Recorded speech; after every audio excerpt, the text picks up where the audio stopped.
اس سے پہلے جب آپ سری نگر پروگرام کرنے آئے تھے، اپنی تیسری الیکشن میں کامیابی حاصل کرنے کے بعد انترراشٹریہ یوگ دیوس پہ آپ نے سری نگر میں پروگرام کیا تھا. اس پروگرام کے دوران آپ نے کچھ باتیں لوگوں سے کی اور ان باتوں کے بنیاد پہ لوگ جو ہیں وہ آپ کی باتوں پہ اور زیادہ یقین کرنا شروع کر گئے ہیں. آپ نے 3 بہت اہم باتیں اپنی تقریر میں اس دوران کی. آپ نے کہا کہ دل کی دوری اور دلی سے دوری، ان دونوں چیزوں کو مٹانے پہ آپ لگے ہوئے ہیں اور واقعی آپ کے کام سے یہ ثابت ہوتا ہے. 15 دن کے اندر اندر جموں کشمیر کو لے کے یہ آپ کا دوسرا پروگرام ہے.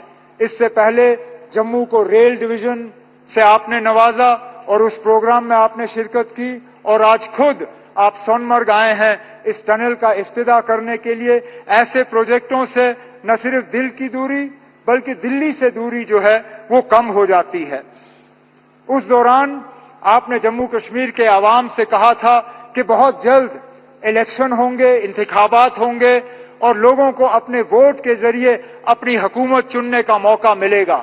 آپ اپنی بات پہ قائم رہے اور 4 مہینوں کے اندر اندر جموں کشمیر میں آپ نے انتخابات کرائے. جموں کشمیر میں آپ نے لوگوں کو ووٹ دینے کا جو ہے اپنی حکومت چننے کا موقع دیا، اور آج اس بات کا نتیجہ ہے کہ وزیر اعلیٰ کی حیثیت سے میں آج اس پروگرام میں شرکت کر کے آپ سے بات کر رہا ہوں. آپ نے الیکشن وہ کرائے جس میں لوگوں نے بڑھ چڑھ کے حصہ لیا، اور سب سے بڑی بات یہ کہ کہیں پہ بھی داندلی کی کوئی شکایت نہیں، کہیں پہ بھی حکومت کے غلط استعمال کی کوئی شکایت نہیں. ایک بھی پولنگ بوتھ پہ کہیں پہ ری پول کی ضرورت نہیں پڑی.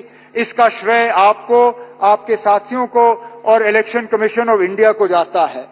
اس دوران آپ نے تیسری بھی بات کی جس کو لے کے لوگ اکثر بیشتر مجھ سے سوال کرتے ہیں، میرے ساتھی کابینہ کے، میڈیا کے، یہاں کے رہنے والے.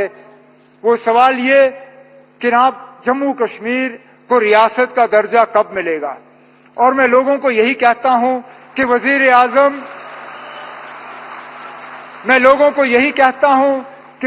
اعظم صاحب نے 4 مہینے میں اپنے الیکشن کا وعدہ جو ہے وہ پورا کیا ہے. میرا دل یہ کہتا ہے کہ بہت جلدی وزیر اعظم صاحب اپنا تیسرا وعدہ جو یوگ دیوس پہ آپ نے جموں کشمیر کے لوگوں کے ساتھ کیا وہ آپ پورا کریں گے، اور جموں کشمیر جو ہے وہ دوبارہ اس ملک میں ریاست کی حیثیت سے اپنی جگہ لے. لیکن آج اس خوشی کے موقع پہ وزیر اعظم صاحب میں دل کی گہرائیوں سے آپ کا شکریہ کرنا چاہتا ہوں کہ آپ اس ٹھنڈ میں ہمارے درمیان آئے، آپ نے اس ٹنل کا افتتاح کیا. آج وزیر اعظم صاحب آپ نے دیکھا ہوگا موسم نے بھی آپ کا ساتھ دیا. آسمان میں ایک بادل کا تنکا نہیں. ٹھنڈ ضرور ہے لیکن دھوپ کی کمی نہیں. بے شک باہر ٹھنڈ کیوں نہ ہو لیکن ہمارے دلوں میں گرمی کی کوئی کمی نہیں. ہم امید کرتے ہیں کہ اسی طرح، کیونکہ جموں کشمیر کے ساتھ آپ کا بہت پرانا واسطہ رہا ہے. آپ اکثر بیشتر ہمیں یاد دلاتے ہیں کہ کتنی بار آپ جموں کشمیر آئے ہیں اور کتنی بار آپ یہاں رہے ہیں. ہم تو امید کریں گے کہ بار بار آپ آئیں، بار بار آپ ہمارے درمیان رہیں اور اسی طرح ہماری خوشی میں شامل ہوں. بہت بہت شکریہ. جے ہند، جے جموں کشمیر.